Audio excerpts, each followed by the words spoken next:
What's up, everybody? Hope you're doing good today. Hope you're doing great. So, I'm gonna read a few verses here in Hebrews chapter 12, chapter 12. Chapter 12, yeah. Beginning in verse 1 says, "Therefore, since we are surrounded by so great a cloud of witnesses, let us also lay aside every weight and sin which clings so closely, and let us run with endurance the race that is set before us, looking to Jesus. I can't talk. Looking to Jesus, the founder and perfecter of our faith, who for the joy that was set before him endured the cross, despising the shame, and is seated at the right hand of the throne of God."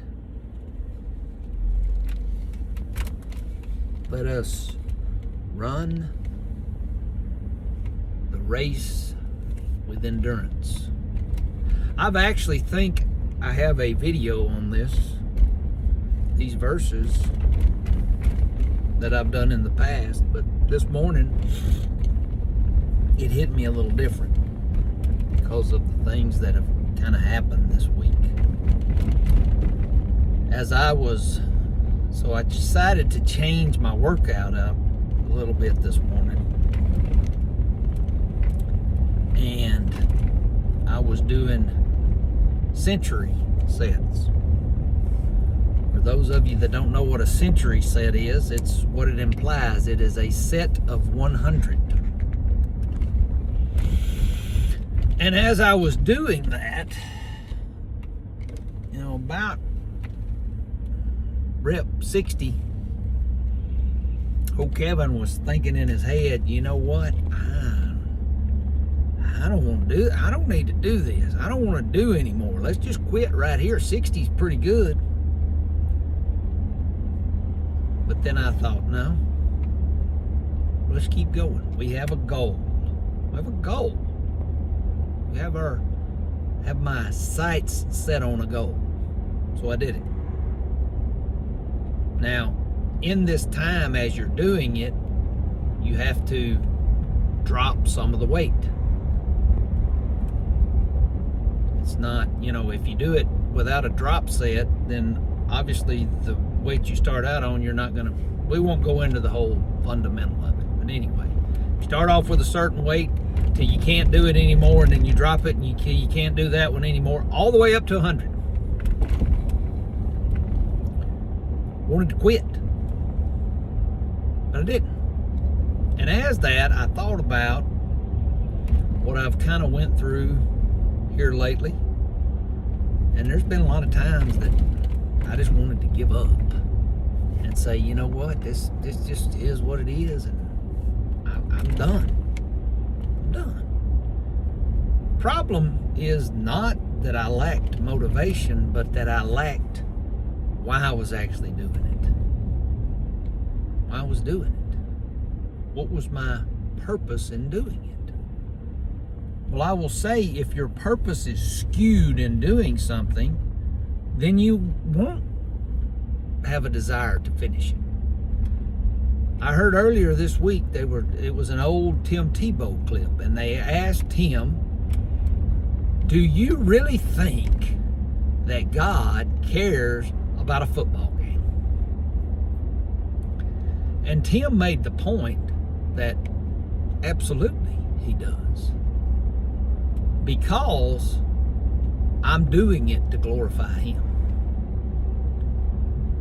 And that really stuck with me. He went on to make point, look, I'm as competitive as anybody on this planet. Do I want to win every game I play? Absolutely. I want to win. I'm a competitor. God made us winners. We forget that sometimes. We've won this. If you're a child of God, you've already won this battle with sin. It's over. You've won. You're a winner. God makes you to be a winner. So it's okay to want to win. But he made the point, but that's not why I want to be the best football player I can. I want to be the best football player I can be for the glory of God. And then I had another, and this happens to me all the time, guys. I had another devotional that came up this week that was talking about work, talking about your work. Are you working unto the Lord? Do you glorify, is your purpose in your work to glorify God? Or are you just doing it to make money and make a living and provide for your family? Nothing wrong with that. That's not a wrong motivation, but it's an improper motivation to to want to go to work and do the best you can. And I lose focus of that, and when I do, I'm gonna be honest, I check out for a small period of time. Because I'm not doing it to glorify God. Everything you do, the Bible tells us, do it for the glory of God. So that means if I'm putting on a performance, for lack of a better term, then I want to be good at it. And that's not just certain areas of my life. I'm doing it to glorify God. Come back to my weightlifting earlier. I'm telling you, people, I'm struggling today. Come back to my weightlifting earlier. Why do I do it? Well, I started doing it because I wanted to be in better shape. Nothing wrong with that. I want to feel better. Nothing wrong with that. All good things. But think how great it can be if I say, you know what, I'm going to do this to glorify God. I'm not going to give up. I'm going to keep pushing because God made me to be a winner. I'm not going to let that win. And how awesome will it be, when I get this conquered. When I say conquered, I mean, obviously I'm talking about the total package. I've shared many times, and people that know me, I've struggled with food my whole life. I've been overweight my whole life.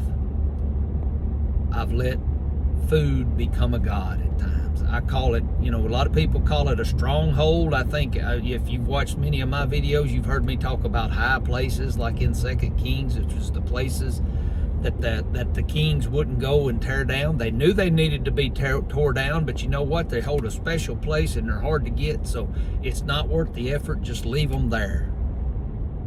Let's just let them stay there for now. That I feel like we all have one in our lives, and maybe you have multiple. You probably do. There was more than one high place in the Old Testament that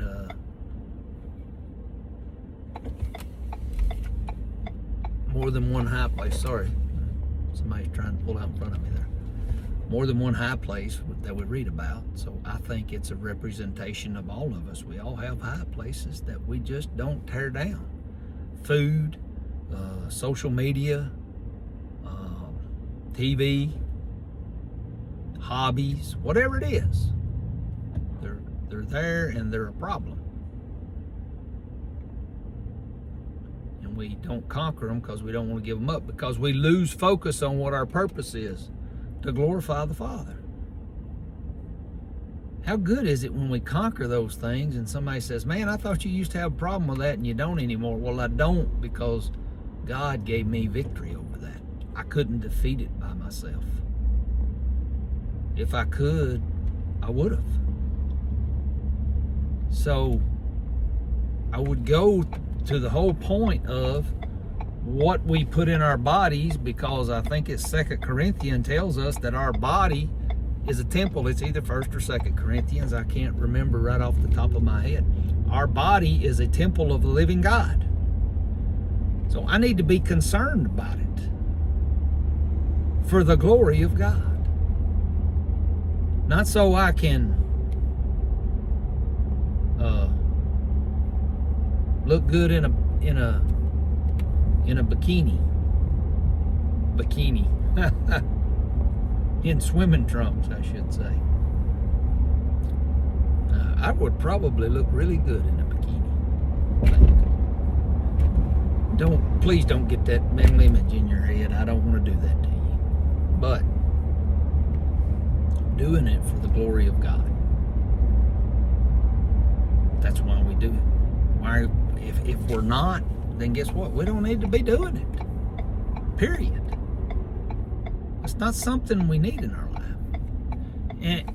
And I think about, again, our verses as we're talking about it here. If I want to glorify God, then sometimes, you know what that requires? Throwing off some weight. Throwing off some weight. You know, I've really struggled at work the last little while because I've took a lot of weight on myself. And I hadn't set it aside, and I can't glorify God with it. I take too much on me. I think about Moses, and again, I'm not comparing myself to Moses, but I guess I am, because there's a reason he's there, and there's a reason that we have these things in the Bible that help us. Moses was a representation. He was a real man, but he represents us, in that we can look back. And I remember the conversation that Jethro, his father-in-law, had with him that said, Moses, you're doing all this stuff for these people. You can't do it all. You're going to have to let some other people do it. This is weighing on you, and it's not very effective. And I think about that in my life, you know, how many things I take on. And I get overwhelmed sometimes because it's too much. My wife will tell you, and she makes the comment all the time, you know, Kevin, you know how to do a lot of stuff. And I do, because, you know, God has blessed me with people in my life that show me how to do it and teach me how to do it. But he's also, you know, made me a visual learner, in that when I see something, I can pick up on it pretty quick and I can do it. But just because I can do it doesn't mean that I should do it. Sometimes I've got to let somebody else do it. And I'm giving up what's best for my relationship with God for what's good. And that's not what I need to do. It's a good thing. Again, I'm doing good things, but I'm not doing the best thing. So what you got to do? I got to let some of it go. Just like I was talking about earlier with lifting weights. It's the same in my life. I want to be effective, and I want to reach the goal. I want to run the race with endurance. Sometimes that means I got to take some weight off. I got to drop it down 10 pounds so I can do a little bit more. Well, I still ain't there. Okay, well, let's find something else that's encumbering me, and let's get rid of that too. And I may be down to the very minimum when I finish up, but it's okay. I finished, and I did what I was called to do. Here's the biggest weight that I think encumbers all of us, me included. Ego. Think about what I just said. And I did it this morning in the gym. When I finished my 100th rep on tricep pushdowns, I had 5 pounds left on that cable. You know, if I was worried about my ego, I sure wouldn't have done that.